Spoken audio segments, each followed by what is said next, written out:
1 week. A 1 week turnaround. These are our predictions for Payback this weekend coming up on Sunday. Just play the music.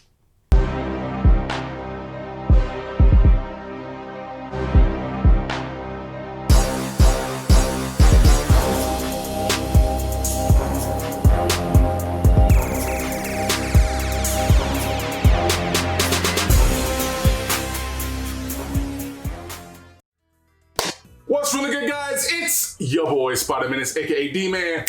Your man. I'm sitting here with my sister, my day one, the one who holds it down for me, my co-host, Daria. Say what's up, Daria. What's up, Daria?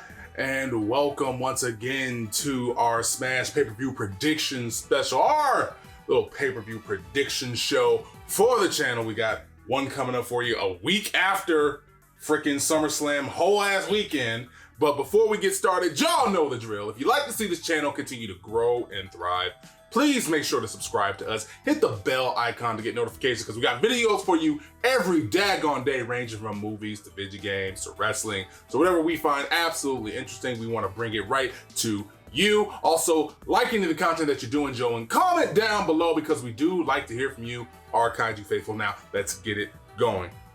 WWE Payback.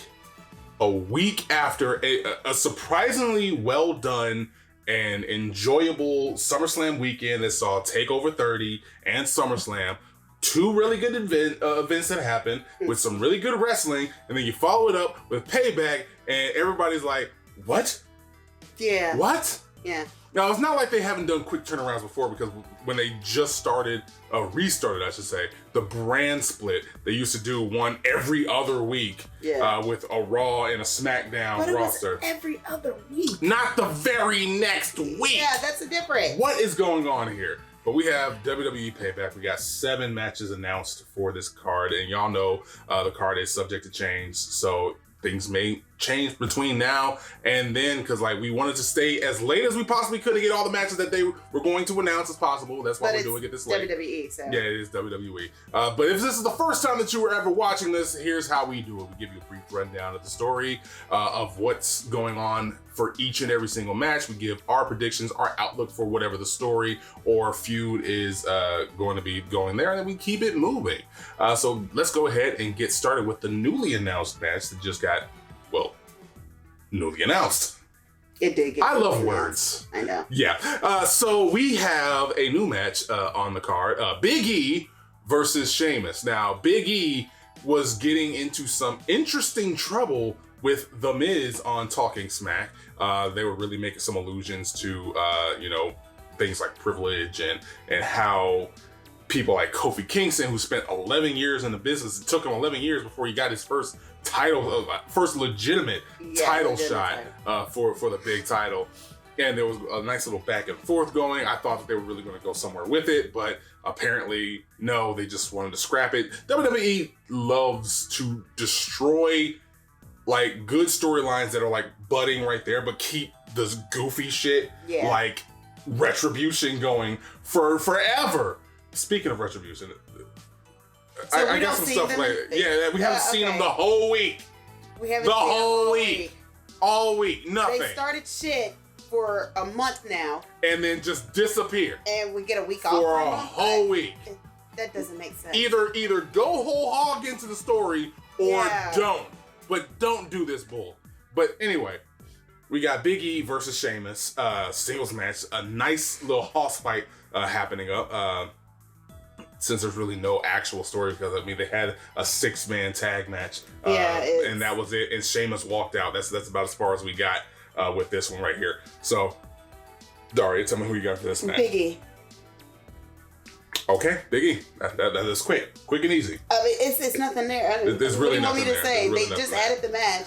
It's honestly no reason for the match. Yeah, I'm cool with there just being a nothing match on here because these are two really good performers, but at the same time, there's other ways you could have went about doing it. Like I want a little something, a little thread or nugget here and there that kind of makes them go like, okay, this is why they're going at each other. But no, we got nothing. So there you go. Big E versus Sheamus. We both got Big E. Moving on. We followed up with another newly announced match. We got Matt Riddle versus King Corbin. The thing with this one, though, it does have like a little bit of a storyline. It's not really much of an interesting storyline. Yeah. But again, this is one of those things where it's like, whatever interesting part of the story, WWE does a really good job of scrapping it and taking all the interest out of it. Yeah. The interesting part of the story was the potential heel turn for Chad Gable. Yeah. But like, he comes in, he beats up Matt Riddle. It's like, oh wow, he's really showing his physical side. Yeah. He tries it again and basically gets sunned by Riddle during his match with Sheamus. Somebody else I thought was going to be like, Riddle versus Sheamus. Yeah, I did too. Like that. That would have been good because at least they had some, impact with each other.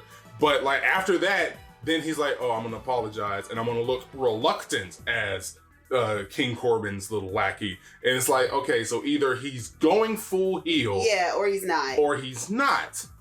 And like having him act reluctant would have worked if it turned around. It's like, haha, I tricked you. But like, no, he actually looked like he didn't want to be a part of it. So again, why would you remove the one interesting thread in this story?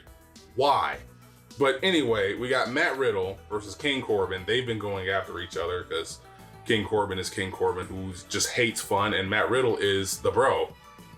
That's it. That's it. So who you got for this one? Matt Riddle. I mean, I don't blame you.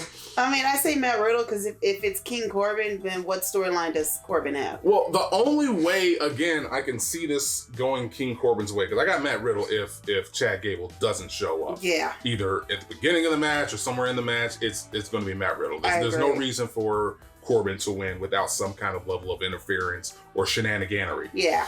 But again, the one interesting thread in all of this is Gable. That's the only interesting part of this. So either he gets involved and causes something to happen and we get a program with Gable and Riddle, which would be absolutely freaking amazing. Yeah. The two styles work perfectly together. Very perfect. Or it's just going to be Matt Riddle versus Corbin, and that is the least interesting matchup I can think of on this card right now. Yeah. So we're going to move on. I got Riddle with a caveat. You got Riddle. We got a tag team match, which after SummerSlam, after we saw that really, really surprisingly well done match at SummerSlam, I'm kind of interested in this one. Yeah. We have Dominik and Rey Mysterio, the Mysterio duo, versus Seth Rollins and Murphy. Seth Rollins and Murphy, I absolutely still love them. I enjoy the hell out of them. Murphy is a great man in the ring. I think he deserves far more kudos than he's actually been giving. So I'm hoping that something grows out of this whole, Messiah and disciple thing. And Dominik, again, surprised the hell out of us this past SummerSlam. So I'm hoping to see something more for him. And then we got Rey Mysterio coming back. So hey, Rey Mysterio.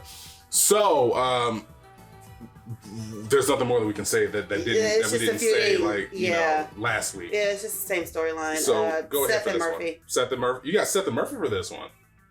Yeah. Okay. I don't really know where else you can go with this with Dominik and Rey. Okay. No. I don't blame you for that. I don't blame you for that at all.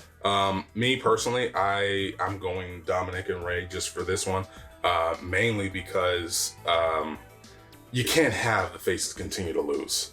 Well, just in my opinion, you can't have the faces continue to lose because they're going to have a matchup on Raw, Seth and Rey, which is again, I don't know where you go just for a regular match when you just went eye for an eye, where the whole plan was to gouge out somebody's eye. I don't know how you go. That's a step down, just a regular singles match, but. I'm just curious where they're trying to go with this, and I don't think that they would let Rey and Seth go at it without Rey having some momentum. And since, I can see Murphy just eating a pin and just, calling it a DIY. That's true. So I got Dominik, you got Seth. Move on. Another singles match. This one has a lot more story behind it. Yeah, it does. One of the rare ones that we have that we could talk about because Randy Orton decided to kick the head off of Drew McIntyre 4 times this past Raw, giving him a quote-unquote fractured skull. Yeah. And Keith Lee, who is friends with Drew McIntyre, is like, yo, I didn't want him to step up into, my business, which he did on this past Raw when he debuted with his whack-ass music. I'm sorry, Keith Lee, that was some whack-ass music. Why? I understand the behind-the-scenes reasoning. That's whack-ass music. I'm sorry. Yeah. I'm sorry. I loved my Bask in His Glory. I wanted more of that. I got Bask in His Glory mixed with butt rock. I don't need that. I don't even know what that is. But we got Keith Lee versus Randy Orton. Keith Lee trying to avenge Drew McIntyre taking a beating. So who do you got for this one? Keith Lee versus Randy. Oh, damn. Didn't even let me finish. I'm sorry. I'm sorry. I didn't mean to cut you off, but I mean. Yeah, I don't not much disagree. there. He just came in. I don't know why they're doing this. I mean, this because Randy has been doing some of his best work the past few weeks. Yes, I get that. I expect this match to be really good, I expect this match to be kind of a surprise squash on Keith Lee's side, where he just takes out Randy. Who knows? But I got Keith too, but I'm expecting either to be surprised or to be entertained, one or the other. And either outcome is good for me. Yeah, and I think with Keith Lee, we're going to get both. That's why I'm just like, it's Keith, because either way it goes, we're going to get... Yeah, we're going to get something good. We're going to get something good for this one. We follow that up with, and I don't understand why they need to say no holds barred, because a triple threat match is no holds barred by itself, but yeah, it is. Whatever. We have a triple threat match between the Fiend, the new champion, new Universal Champion, the Fiend, and Braun Strowman, and the new Paul Heyman guy, Roman Reigns. That one caught me. Yeah, that one caught me. That had me screaming. Yeah. I was screaming at the screen, going, the very second that he said it's a spoiler, I was like, he's a Paul Heyman guy. Yeah. So I was incredibly not expecting that. I wasn't expecting Roman returning. Wasn't expecting Paul Heyman being his valet. So holy crap, I'm stoked for this match. This is probably the only match I'm excited for. Yeah. Besides maybe Keith and Randy, but this is the only match I'm just like... I'm super stoked for. Yeah. So let's go ahead and run that. Who you got in this? You go. Match? Okay. I on the one end, I want the Fiend to retain. Yes. I need the Fiend to retain. Yeah. On the one end, because he just won the title. On the other hand, the Fiend can lose the title without getting pinned. Yeah. He loses nothing. It's also a triple threat match with a returning Roman Reigns. So if he does lose and gets pinned and eats the pin from Roman, it doesn't really hurt him much, especially since they only gave him a week turnaround. So I'm expecting that. But despite all that, I'm going to choose Roman.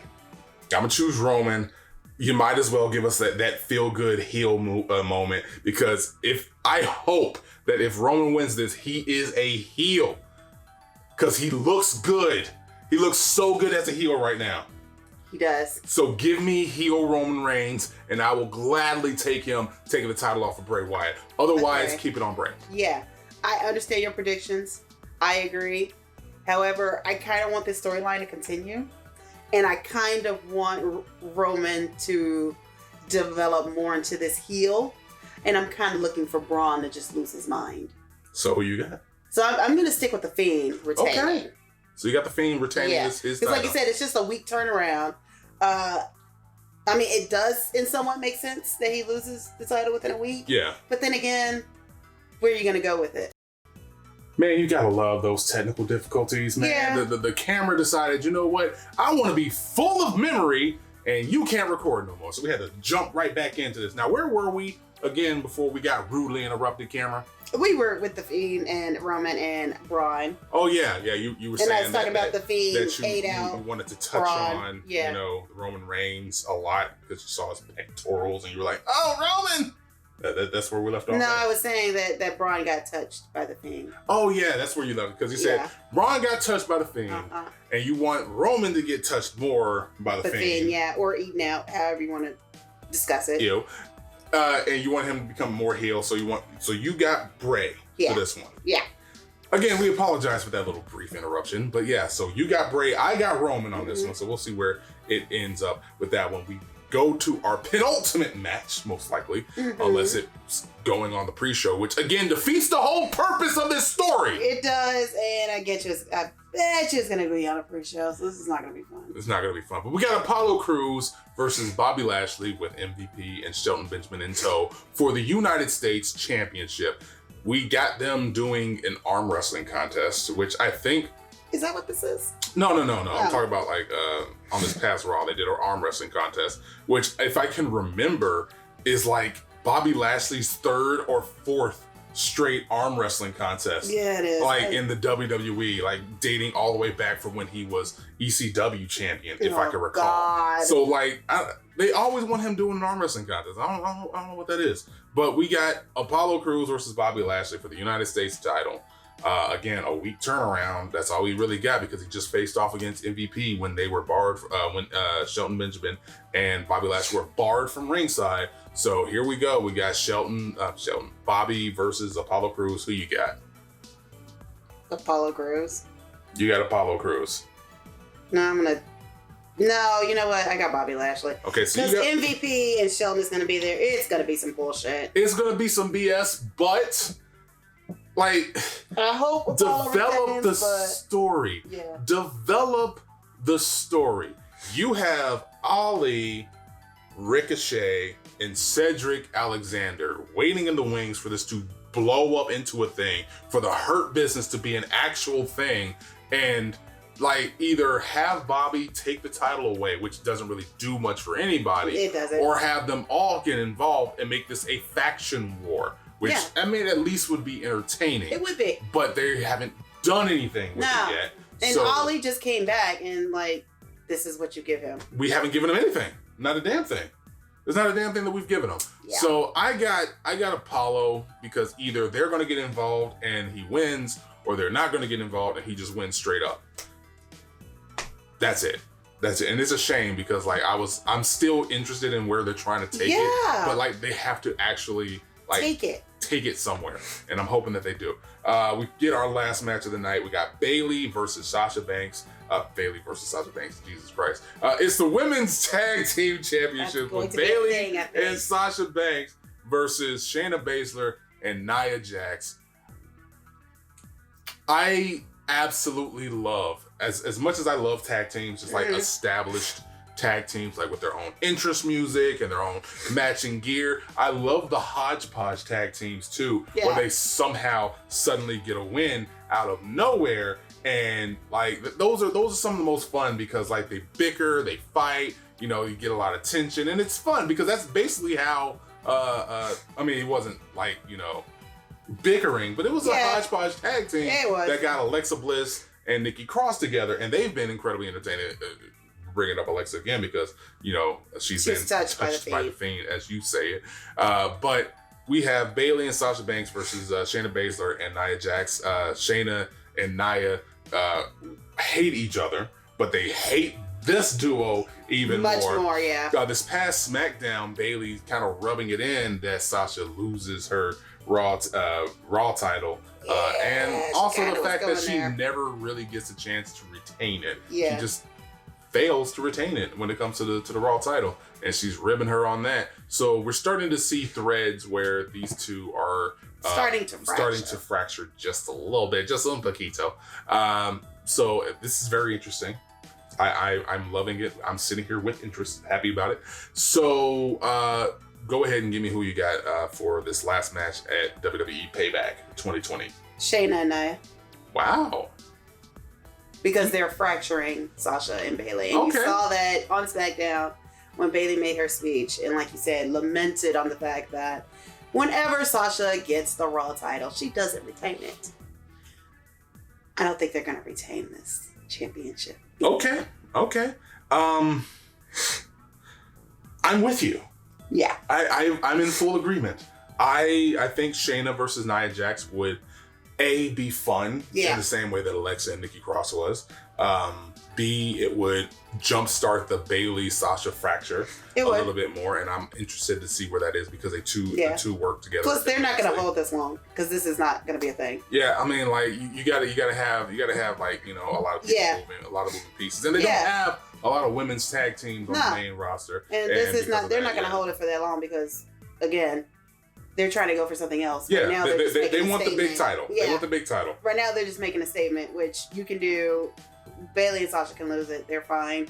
It's not going to do anything. Yeah, it's not going to hurt. We already know. Hurt the title. It's not going to hurt. Yeah, they've established themselves. We already know who they are. They've established themselves. We can see some fracturing going. Okay. All right, so those are our picks for the 1 week turnaround WWE Payback that I'm not sure if a lot of people are going to be watching, because we also have AEW All Out on the following Saturday. This is going to be like 3 weeks. This has been going to be 3 weeks of really good wrestling. Well, 3 weeks of wrestling. I don't know. Yeah. I don't know if this Payback is going to be really good. We'll find out and see. I'm holding out hope. Yeah, like I said, the only match I'm excited for is the Fiend, Roman, and Braun. Yeah, that triple threat match. Yeah, like that one's definitely going to be a show stealer. Keith Lee maybe end up being a sleeper, but those are our picks for WWE Payback. Let us know down in the comments section what your picks are for the event, because again, we do like to hear from you, our Kaiju faithful. And also head on over to patreon.com /HeelKaiju. I almost forgot that part. Patreon.com /HeelKaiju, where we have some updated new shows and new things that we're going to be doing. Like, for instance, our hip hop hump day playlists that are going to be voted on by you, our topics aside from the ones that we do for the XXL freshman classes. Those are the ones we're going to be making for the freshman classes of those particular years. But that's just an example of stuff that we have. And also you get some updates on the site, the store, and the channel. New updates for any new potential swag that we have. But then again, our patrons and our subscribers get a chance to vote on and tell us what they like the most. But again, I'm glad that you guys are here with us. And, you know, we have our sad point, with Mr. Bozeman passing away, unfortunately. So remember to always, let people know what you feel about them, Give them their roses right now while you can. But again, thank you all for watching. We'll have to catch y'all on the next Smash Pay-Per-View Prediction Special. Deuces. Bye.